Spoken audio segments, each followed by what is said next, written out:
The world is saved.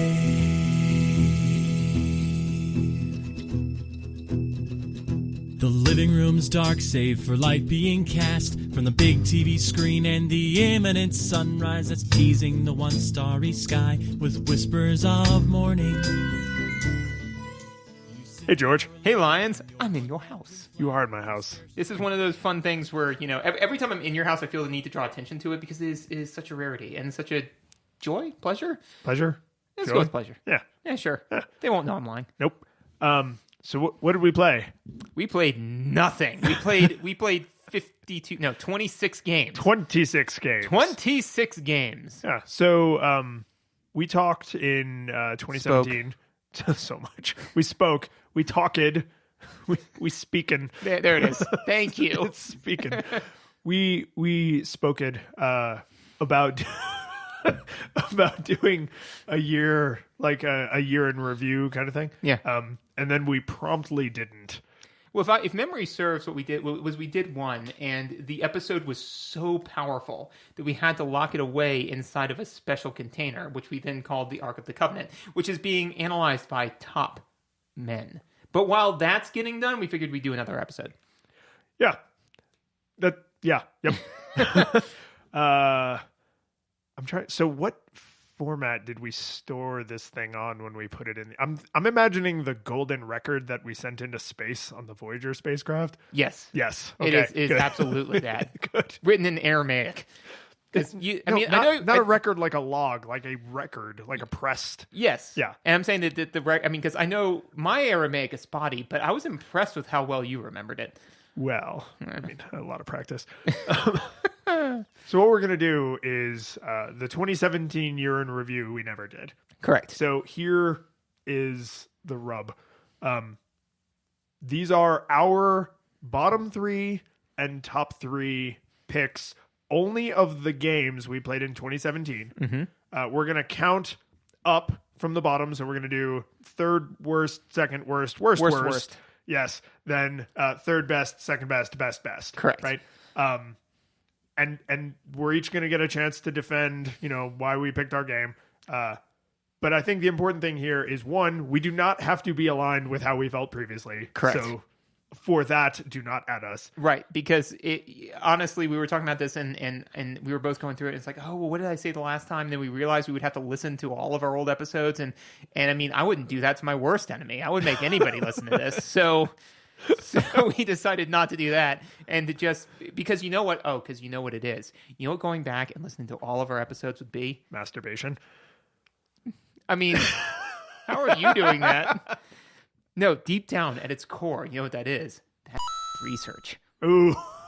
So even our own stuff is off limits for research? That's apparently. And I'm more than glad to set that precedent. So yes, we are not beholden to our old opinions because that's past us and this is current us, and current us is way better than past us. Well, we've grown as people, but I think the important distinction is that one, it's research, and two, there's two important distinctions, and two, we were trying when we reviewed the episodes to be critics. We were trying to speak. We were bringing our opinions to the table, but then doing our best to back them up with observed facts from the game. We were trying to divorce our feelings from the observation. Yeah, and all of the success we had with that. Oh no, we're awesome. But these are our personal opinions, right? Yes. These are our bottom 3 and top 3. Right. Would we recommend them? The top ones, yes. The bottom ones, no. Like, would we replay them? Maybe, possibly. It depends on if that's important to us. But this is what we chose, right? Yeah. Before it was what we think. Now it is what we feel. Yes. So we're gonna start on the bottom, and I think I will. Yeah. and I will let you start. What was your third? Oh, I get to start. Yes. What was your third worst game of the year of our Lord 2017? My third worst game, and I think that our audience and probably you will be surprised at the fact it is only the third worst, Zelda 2. I am shocked that is only The third worst, and not the worst, Yes. right? So why is Zelda 2 your third worst?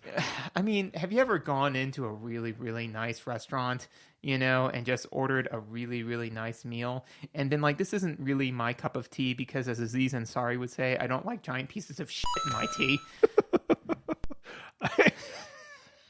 I fortunately have not frequented this tea house.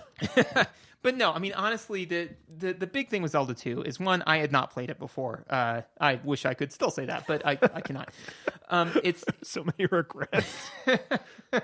but that being said, is that it is not what I would consider a Zelda game, in the sense that it doesn't have any of the hallmarks of a Zelda game. Even like Skyward Sword, right? Yeah.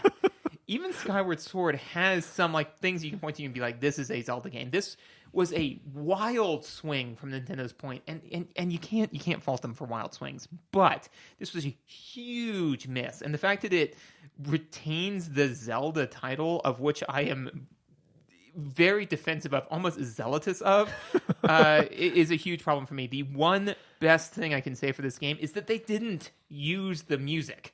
That is the best thing I can say, is that they didn't ruin something for me. It is the same way that the best thing I can say about the prequels is that there isn't the Millennium Falcon in it. Are there any other movies that just got like the Cher title? Because when you said the prequels, I immediately knew you meant the Star Wars prequels. Other movie series have prequels in them. Yeah. But when someone says the prequels. Yes. No, I think those are the only ones where there are prequels, and then there are the prequels. Yeah. So my third worst, I actually, out of the games we played in 2017, I picked Excitebike. And here's why I picked Excitebike. Excitebike is not a terrible game today. It certainly wasn't a terrible game for the time, but looking back on the games we played in 2017, I was just like, I would forget this game exists if I didn't see download numbers for it. Like, I will never probably play this game again. Interesting. And this is the thing, is I'm fairly confident that in that episode I was like, yeah, you could just pick this up and like play it for 5 minutes. And in hindsight, what has changed between when I probably said that and this moment, and what might change in the future, is I don't have the kind of time at this stage of my life to just be like, oh, Excitebike. I only have 10 minutes to play a game. I will give my 10 minutes to Excitebike. So is Excitebike, like, is it terrible? No. But of the games we played in 2017, looking back over them, I'm like, you do not love it? I don't love it. You do not hate it? I do not hate it. I nothing it.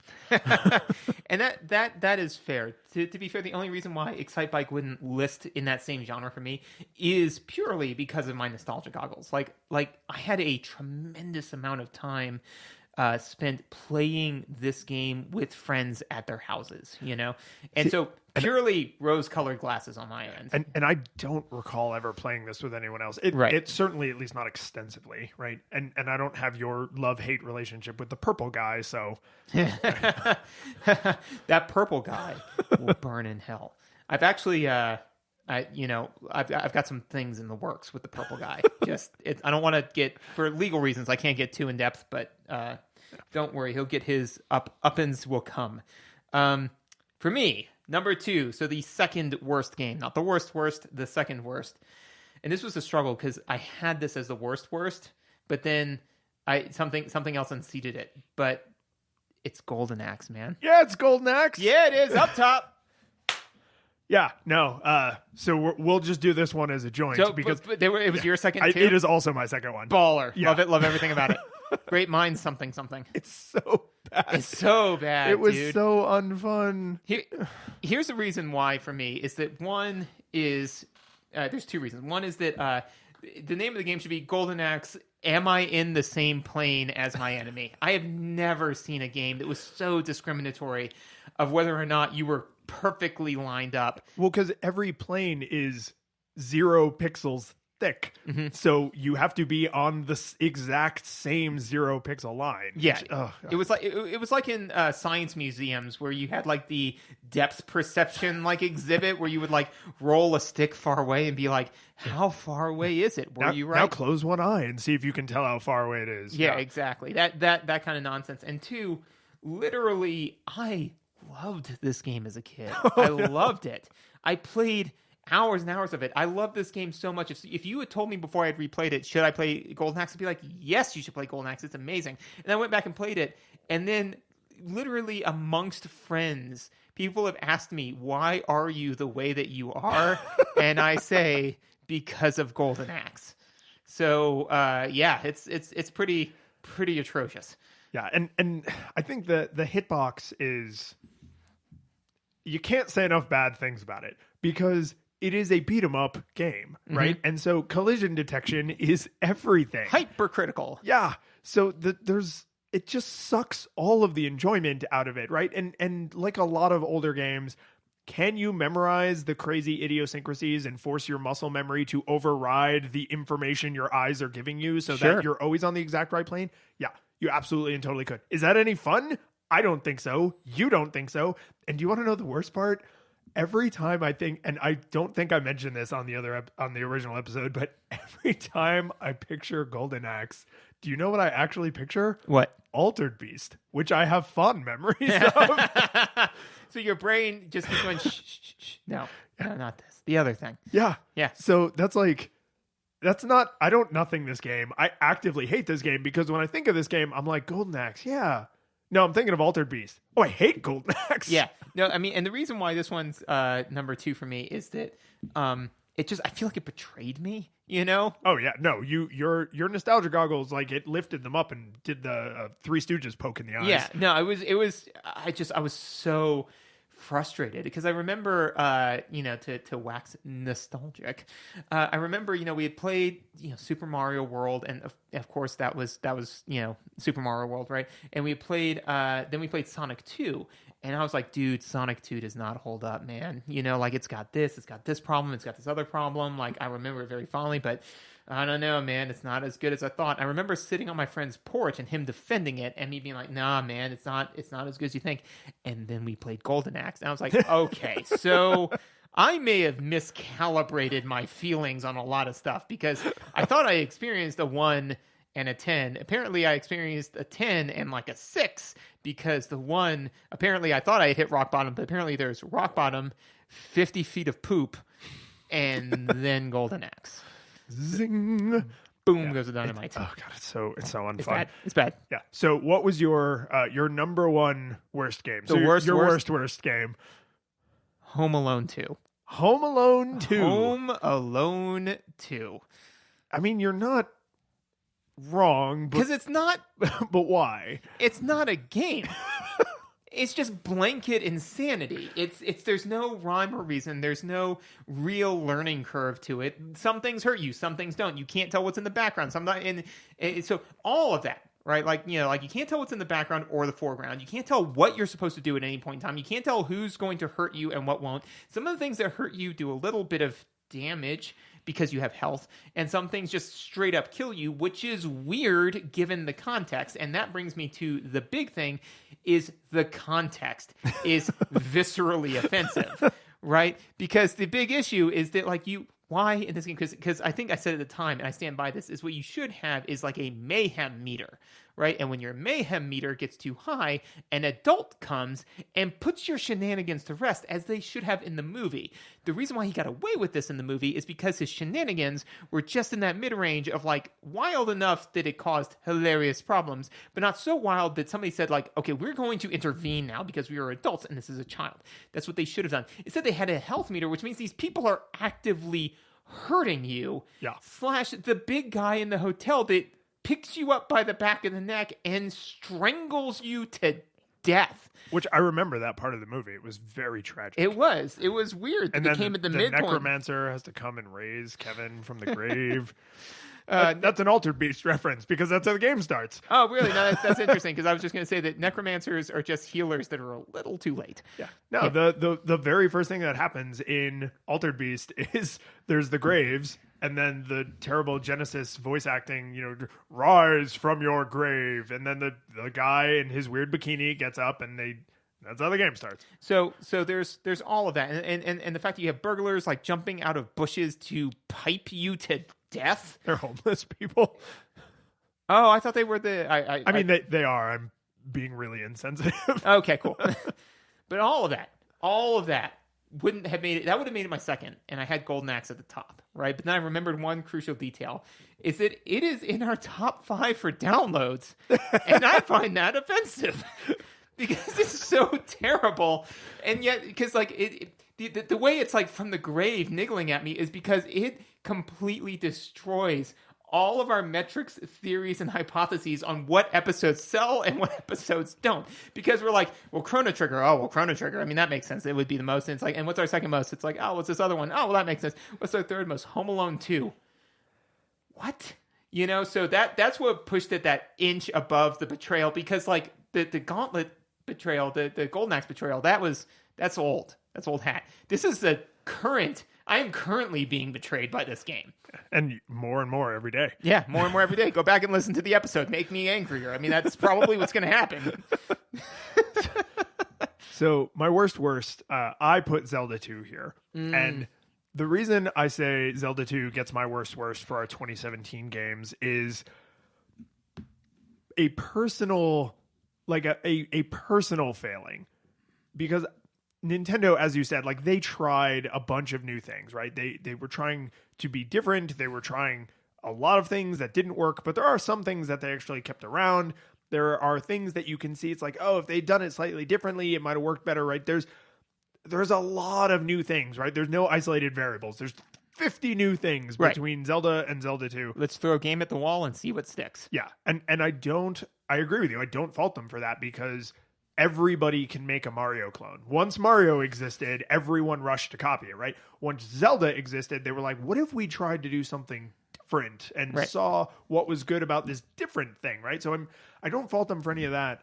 And I even don't fault them for the fact that a bunch of those things failed, even though living through those failures was super not fun and I didn't enjoy it. Super not fun. Here's why this is my worst. I remember playing this game as a kid and being terrible at it and hating it for that reason. And here I am all these years later with a far, far more sophisticated games literacy. And I've beaten hard games. I've beaten way harder games. But because the cycle time is so long and because the game is so unfun, I just couldn't do it. I couldn't climb the hill. I could not crest that mountain and plant my Zelda 2 flag. So you were the person that was like bullied by someone in elementary school, and then like you've lived your life, you've worked out, you've gotten into shape, and then all of a sudden like college comes around and you see that same bully, and he's done nothing with his life. He's just been the same person the whole time. And you're like, I'm gonna go beat him up, and he still riggedy wrecks you. Yeah. I've done nothing with my life except become a judo master. Yeah, except yeah. But I mean, that's the thing, is that he literally did nothing with his life. It's just all of your training was for naught because apparently he was made of diamond at the time and he is made of diamond now. It's what it is it would be like if Goku at the beginning of Dragon Ball Z fought Frieza and then trained for months and months and months, and then after the 100 times gravity fought Frieza again. And it's like, yeah, no, you're a contender now, but you had no idea how much 5-10 times at the most. I, on the other hand, Zelda was only using 1% of its power. Yeah. And that bums me out. Yep. Let me rephrase that. It doesn't bum me out that I still can't do it because I'm not willing to put up with the horrible cycle time and that the cycle time is really horrible. What bums me out is that I care about that. That's the failing. Yeah. The failing is that this game is awful and that somehow that's my fault. Yeah.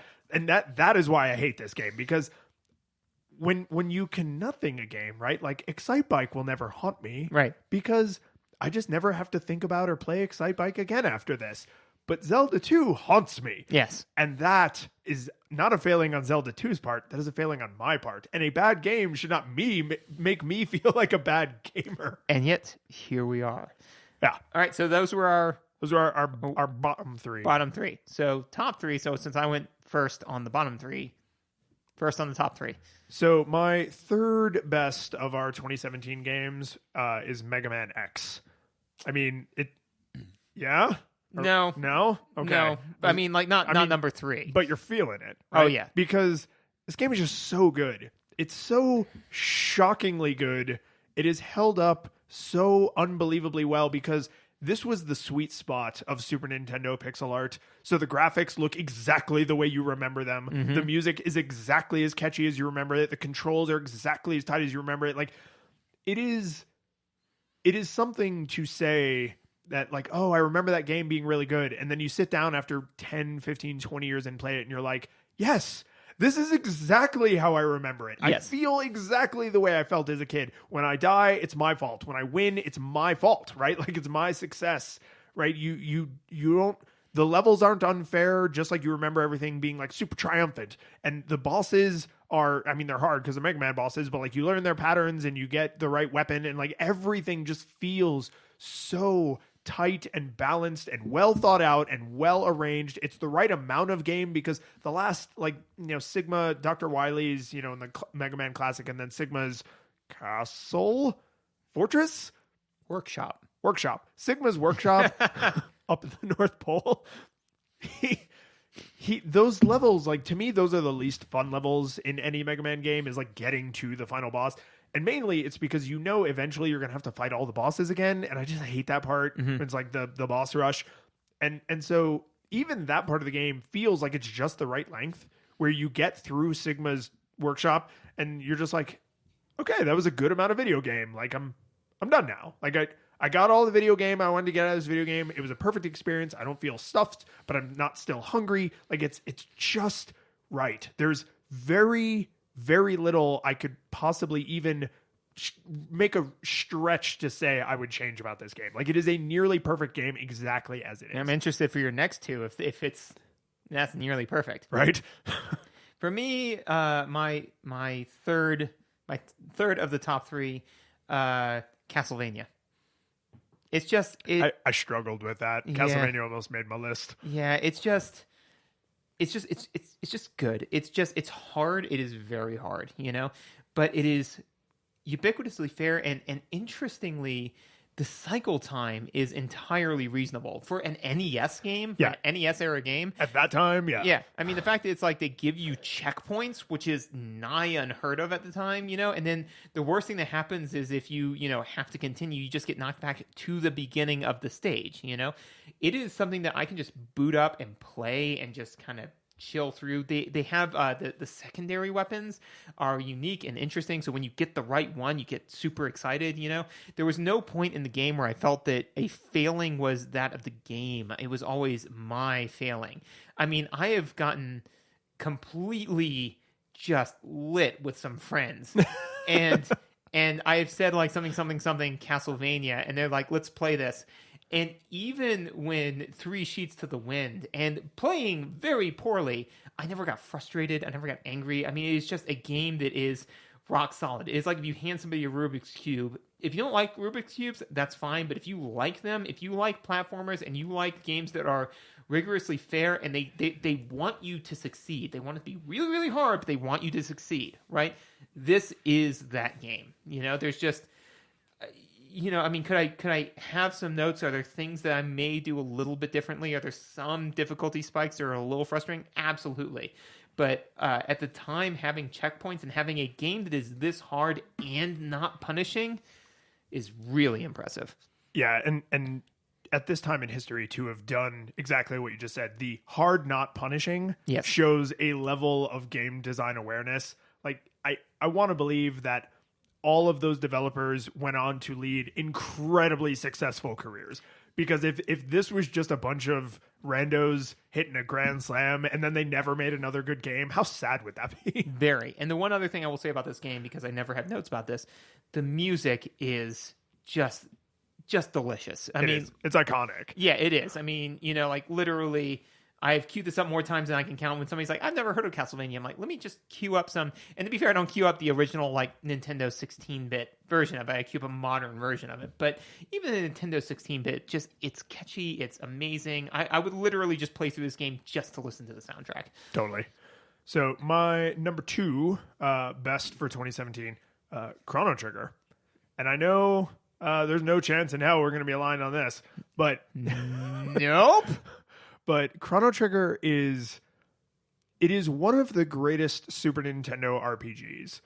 And opposite to Zelda 2, right, where I feel like this game just continues to haunt me, when I went back and I played Chrono Trigger after not having played it for a long time, but continuing to rave about it as if those memories were fresh in my mind, and I sat down and played it, I was like, this is pretty dang close to the experience I remember having, right? And I like JRPGs, right? Not everybody likes JRPGs, not everybody likes turn-based JRPGs especially, but to say I remember the graphics being beautiful, I remember the music being, sweeping and inspiring, I remember the story being like simple but still interesting and rich if you were willing to like talk to people and plumb those depths, and like sometimes you don't always go to the time period you think you're supposed to go to because there's like, oh, the secret thing if you go to this other time period. Like, the game is really deep and rich in a way that not a lot of JRPGs from this time are when you circle back to them, because I've circled back to some others and I'm like, oh, How about Poke No? Yeah, right? Like, I remember this being this rich, vibrant world, and it's not. But Chrono Trigger was pretty much the way I remembered it, with only a couple of little exceptions. Like, there's a few little times like you collide with geometry weird and then you just run in place like an idiot, and that's not the kind of thing they would usually let happen in a modern game. You like slide off the geometry and just like keep going. And so there were a couple times where I was just like, Super Nintendo, I can only move in 8 directions. But those are the tiny little fringes at the edge where everything else is like, wow, this is a 30-year-old shirt and it's still in nearly perfect shape. I can't wait to put this on and go out on the town. Like, it's hard to take a game that's that long and that massively deep and shove it into a Super Nintendo cartridge and then 20 years later look back at it and be like, nah, still good. So 2 things. One, and obviously, no, we're not aligned. But but 2 things. One is that while I did not wildly enjoy this game, the main reason why I didn't enjoy this game is on me, in the sense that the main question, the main thing you need to know before you, from my opinion, before you plug into Chrono Trigger, is what amount of time do you have to dedicate to a game? Because it is a JRPG. It is time consuming. You either have the time or you don't. If you don't have the time, do not play this game, because it is, you can get frustrated with the fact that it's like, okay, I want to execute attack X and I have to watch the animation, So it is paced at the pacing that it demands you paced. Things that it does that I think in particular will hearken nostalgically, because now games like look to this, is one, the fact that it enforces consequences, like the idea that you just do generic stuff that you do in every game, and it's like, yeah, you walked into some random human's house and stole their stuff, you're a jerk, and it's like, oh wait, oh my god, this is like the real world. Like, I mean, and then whatever, 15 years later we have Deus Ex, that does something similar. So that's very, very true. And I really do think that the first time travel plot that is done well and really makes you think about how time works will, in any person's mind, lock into place. Like, and this is completely tangential, but if you're not okay with our tangents, then I don't know why you're still watching this. What are you doing Wait, here? why are you still here? But for me, you know what that was? Back to the Future? Nope. Terminator? No.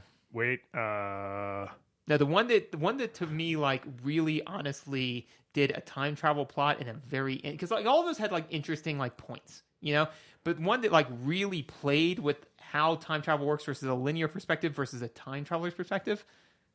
Time Traveler's Wife. That's modern. It is. It's quite modern. It is. And so it took that long into your life before you were like, this one gets it. Yeah, because I feel like I came to terms on like how weirdo time travel would work until all of a sudden I saw that and I was like, oh, here we go. So, but anyways, but that being said, is that like Chrono Trigger is in that like kind of caliber or class where, it's like, okay, I'm going to do this thing in the past so that way it will hearken into the future. Like I have to approach it in this manner because I am not 3-dimensional with a 4th-dimensional cross-section view. I am 4th-dimensional, so I can affect things in ways you cannot possibly imagine. And I think that the first thing that you have that really opens your mind to that will always have a special place in your heart. And I would do nothing to challenge that. That is important.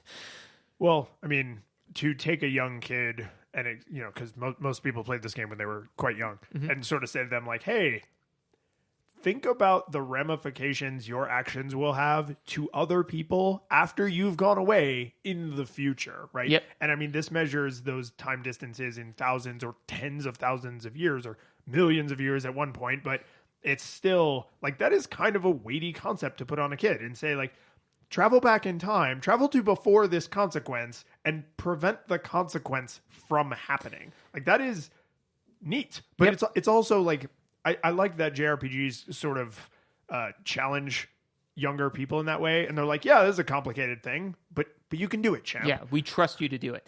But here's the question was your time traveling intervention already predetermined? We're not doing this. We did a whole episode about Chrono Trigger. It's hard determinism all the way down. For me, my number 2 was Mega Man X. So, I mean, not surprising that we're aligned on, the fact that we both had it in our top 3. Yeah, it's an amazing game. And honestly, I think that something that you said, I actually jotted down as a note because I think that you kind of, you were really apt in saying that like it holds up exactly like you think it would. So what does that mean though? Like if like literally you have a game that is, 16-bit, it's of this era and it is exactly the way you remember it. It means that it's in the pinnacle class. Yes, it's better than you thought it was at the time. Right. Because it's as good as you remember it. Well, right, because if it's That's as some time good, travel stuff. right, if it's as good as you remember it, then that means that it set your bar for what your nostalgia goggles are calibrated to.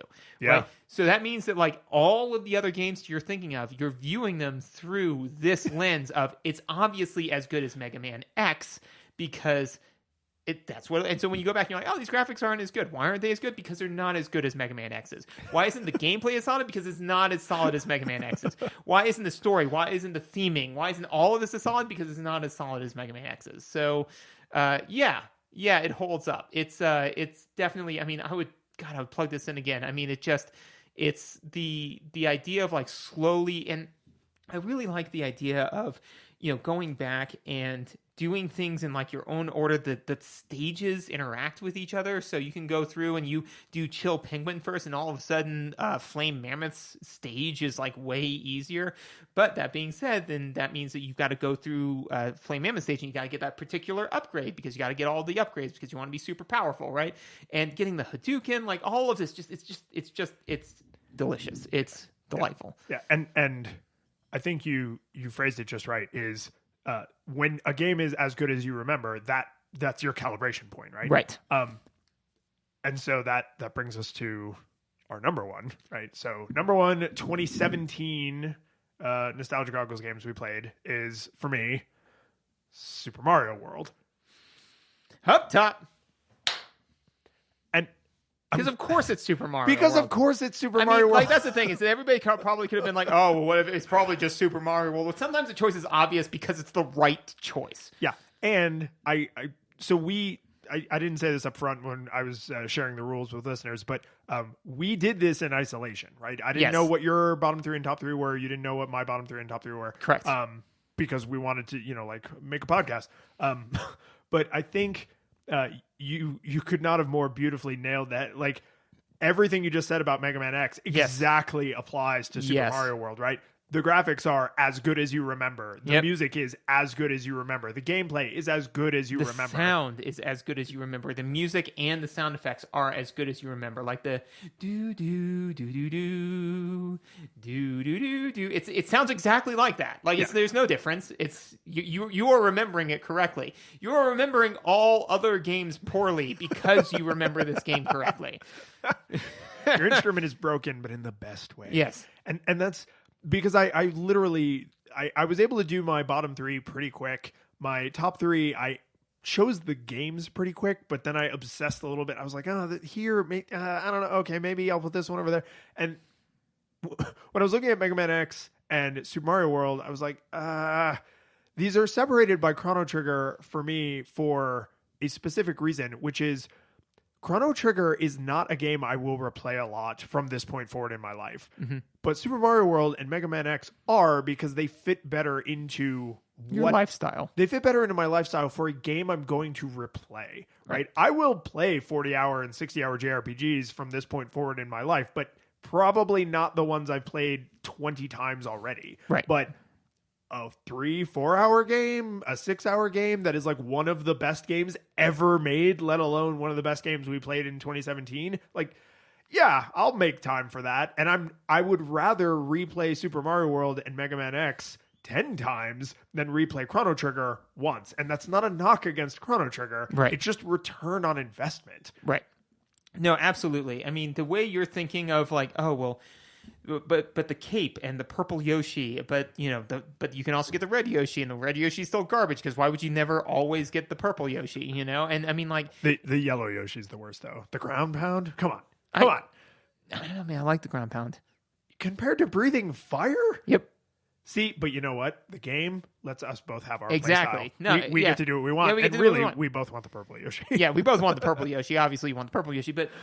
No, it does everything that you remember it doing. It is a delightful game, and literally, we have played many, many games now, and I think that because Lions and I definitely did not discuss this before going on the air, and so I'm just going to throw it out there, that when we ultimately do, the top 3 Battle Royale from 2017, 2018, and 2019 of our bests, I don't know, man, this one's a solid contender. It is the world to us. The curtain falls, the music plays, the credits roll, then it all fades to black, and you're left by yourself. The fanfare is gone, there's no player 2 there by your side to share victories won. But as you slowly progress down the hall to your bed, a few great events leak back into your head from the time that you spent traversing the land, battling evil, fighting the darkness, just sword in hand. Your memories creeping with the edge of a smile. You realize again what you lost for a while.